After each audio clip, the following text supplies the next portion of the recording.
तो फ्रेंड्स, आप सभी का स्वागत है एक न्यू टॉपिक के साथ। Chapter number 4 chemistry class 10th carbon and its compound हम आज चैप्टर लेकर के आए हैं, जो आपके एग्ज़ाम के व्यू से बहुत ही इम्पोर्टेंट्स होंगे। तो स्टार्ट करते हैं। कार्बन के बारे में सबसे पहले स्टडी करते हैं। कार्बन क्या है? कार्बन नॉन मेटल है, नॉन मेटल, और इसके अंदर जो टेट्रावेलेंट मीन्स 4 वैलेंसी पाई जाती है। ये 4 जो इलेक्ट्रॉन्स है वो शेयर कर सकता है, और इसको अपने ऑक्टेट कंप्लीट करने के लिए 4 इलेक्ट्रॉन्स की ज़रूरत होती है। और जो कार्बन है टेट्रावेलेंट प्रॉपर्टी शो करता है, इसी कारण से इसके अंदर सेल्फ लिंकेज प्रॉपर्टी पाई जाती है, जिसे कैटिनेशन प्रॉपर्टी के नाम से हम जानते हैं। और ये एक ऐसा एलिमेंट है जो लार्ज नंबर ऑफ जो कंपाउंड है वो फॉर्म करता है, दैट इज़ अ कार्बन। बात करते हैं इसके एलोट्रोप्स की। एलोट्रोप्स होता क्या है? ये फिजिकल फॉर्म होती है किसी भी एलिमेंट की। कोई भी फिजिकल फॉर्म किसी भी एलिमेंट की क्या कहलाती है? एलोट्रोप्स। तो हम यहाँ पे कार्बन पढ़ रहे हैं, तो कार्बन के जो एलोट्रोप्स हैं वो मेनली 2 टाइप्स के हैं।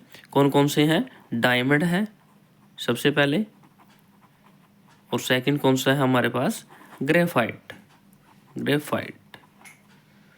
और जो थर्ड है हमारे पास वो, ये दोनों नेचुरली हैं, और जो थर्ड वाला है आर्टिफिशियल है, जिसे हम फ्लोरीन के नाम से उसको जानते हैं। तो सबसे पहले हम डायमंड की बात करते हैं। डायमंड क्या है? डायमंड के अंदर जो कार्बन एटम है वो कोवलेंट बॉन्डिंग के साथ जुड़े होते हैं। नेटवर्क स्ट्रक्चर होता है इनका, और एक तरह से हम जॉइंट स्ट्रक्चर बोल सकते हैं। इनके अंदर कोई भी इलेक्ट्रॉन फ्री नहीं होता। इसी कारण से it is a bad conductor of electricity. Bad conductor of electricity. अभी बात करते हैं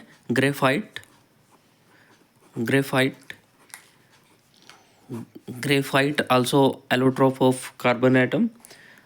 तो इसके अंदर ये हेक्सागोनल स्ट्रक्चर फॉर्म करता है, रिंग स्ट्रक्चर होती है इसकी। वीक फोर्स ऑफ ट्रैक्शन रहती है किनके बीच में? कार्बन के बीच के अंदर। तो ये पॉइंट्स नोट करते जाएं आप साथ के साथ में। दूसरा, और जो कार्बन है इन कार्बनों के बीच के अंदर जो स्ट्रॉन्ग बॉन्ड रहता है 3 कार्बनों के बीच में, और इसके अंदर इलेक्ट्रॉन्स क्या कर लेते हैं? ईजिली फ्री रहते हैं। इसी कारण से ये क्या होते हैं? Good conductor of electricity. तो इसमें से आसानी से इलेक्ट्रिसिटी पास की जा सकती है। नाउ अब डिफरेंस देखते हैं हम कोवलेंट बॉन्ड और आयनिक बॉन्ड में। सेकंड हमारे पास आयनिक बॉन्ड। कोवलेंट बॉन्ड क्या है हमारे पास यहाँ पे? कोवलेंट बॉन्ड वो बॉन्ड है जो इलेक्ट्रॉन्स की शेयरिंग के बाद बनते हैं। That is this type of the bonds is known as covalent bond. Example है आपके H2 हो गया, जैसे CO2 हो गया, O2 हो गया। तो ये कोवलेंट बॉन्ड के कुछ एग्जांपल्स हैं। आयनिक बॉन्ड क्या होते हैं? आयनिक बॉन्ड वो बॉन्ड्स हैं जो आयंस की शेयरिंग के बाद बनते हैं, ठीक है, due to the ion. Example इसका NaCl sodium chloride, KCl potassium chloride. तो ये आपको यहाँ पे एग्जाम्पल देखने को मिल जाते हैं। अभी बात करते हैं हम हाइड्रोकार्बन। हाइड्रोकार्बन क्या है? हाइड्रोकार्बन कंपाउंड ऐसे कंपाउंड होते हैं जो हाइड्रो मीन्स हो गया यहाँ पे हाइड्रोजन, और यहाँ पे क्या हो गया? कार्बन। जो हाइड्रोजन और कार्बन की बॉन्डिंग से मिलकर के बनते हैं, this type of the compound is known as hydrocarbon compound. Then further इनको डिवाइड किया गया है। फर्स्ट है सैचुरेटेड हाइड्रोकार्बन, और सेकंड है हमारे पास अनसैचुरेटेड। सैचुरेटेड हाइड्रोकार्बन वो हाइड्रोकार्बन है जिन कार्बन एटमों के बीच के अंदर हमें सिंगल बॉन्ड देखने को मिलता है। तो this type of the hydrocarbon is known as saturated hydrocarbon. Unsaturated के अंदर हमें एटमों के बीच के अंदर डबल या फिर ट्रिपल बॉन्ड देखने को मिलता है। Then this type of the hydrocarbon is known as unsaturated hydrocarbon. ठीक है, तो यहाँ पे कुछ एक न्यू टॉपिक हमारे पास, Lewis dot structure. Lewis dot structure, ये भी एग्ज़ाम के पॉइंट ऑफ व्यू से बहुत इम्पोर्टेंट है। तो फॉर एग्जांपल आपके पास आ जाता है प्रोपेन। प्रोपेन, हमें इसकी जो डॉट स्ट्रक्चर है उसको ड्रॉ करना है।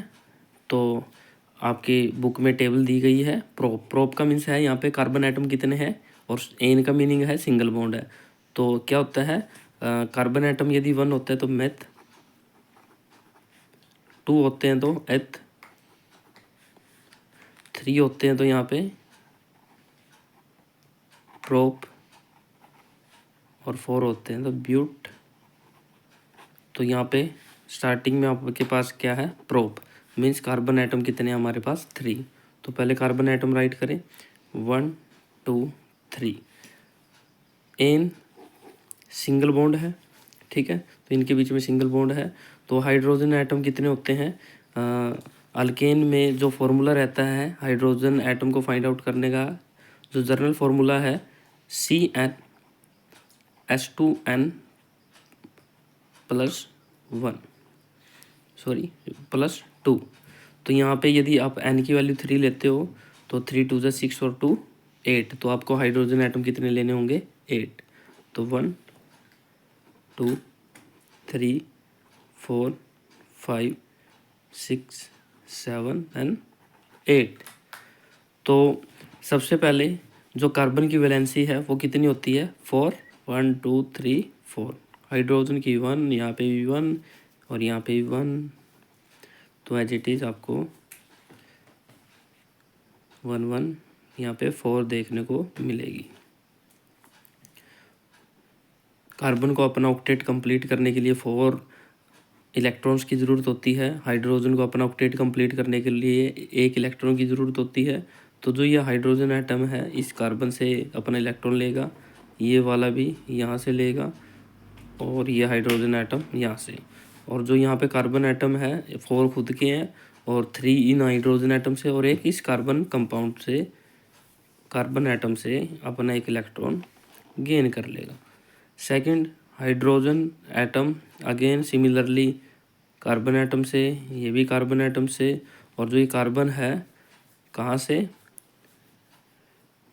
एक नेक्स्ट कार्बन एटम से, 2 हाइड्रोजन के हो गए, कितने हो गए 3, और 4th कौन सा लेगा यहाँ से। नेक्स्ट ये हाइड्रोजन सिमिलरली कार्बन एटम से, ये भी सेम, ये भी सेम यहाँ से लेंगे, और जो ये कार्बन एटम है 3 ये है, और 4th यहाँ से जो इलेक्ट्रॉन है वो गेन कर लेगा। तो यहाँ पे जो हमारे पास बॉन्डिंग बनी है वो शेयरिंग बॉन्डिंग बनी है। जो इलेक्ट्रॉन है 1 बाय 1 उन्होंने क्या किया, इलेक्ट्रॉन को ट्रांसफ़र किया है। इसी कारण से इसके अंदर जो बॉन्डिंग पाई जाती है वो कौन सी होगी हमारे पास है, कोवलेंट बॉन्डिंग। कोवलेंट बॉन्डिंग, ठीक है।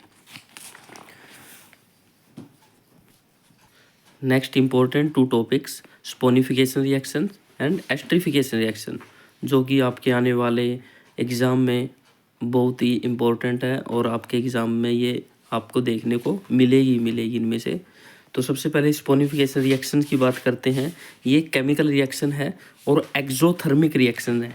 हमने पढ़ा हुआ है एक्सोथर्मिक रिएक्शन वो रिएक्शंस होती है जिसके अंदर हीट क्या होती है, रिलीज होती है। Then this type of the reaction is known as exothermic reaction.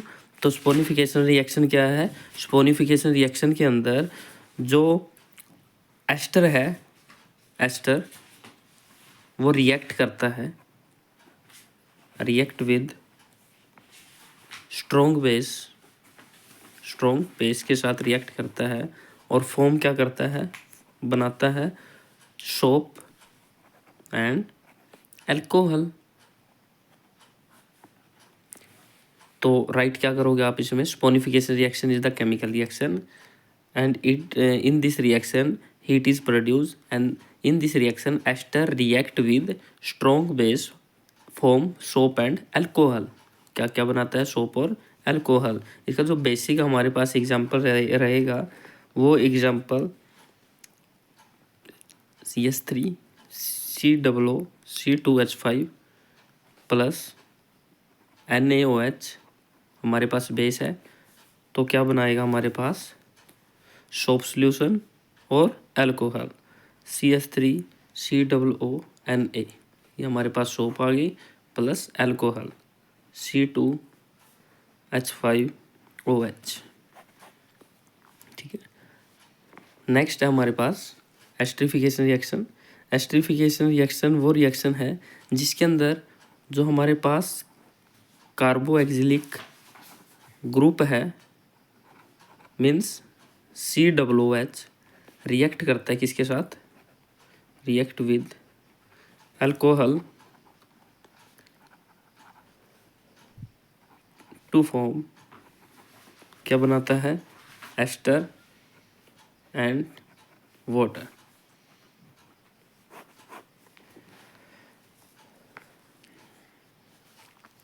Esterification reaction वो रिएक्शन है जिसके अंदर कार्बोलिक्स जो ग्रुप है रिएक्ट करता है अल्कोहल के साथ और क्या फॉर्म करता है? एस्टर और वाटर.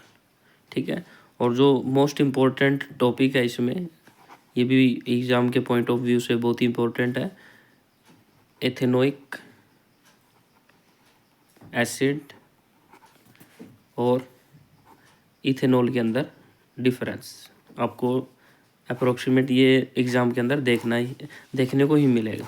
ठीक है. तो आई होप आज की वीडियो आपके लिए यूज़फुल रहेगी आपके एग्ज़ाम के लिए. थैंक्स.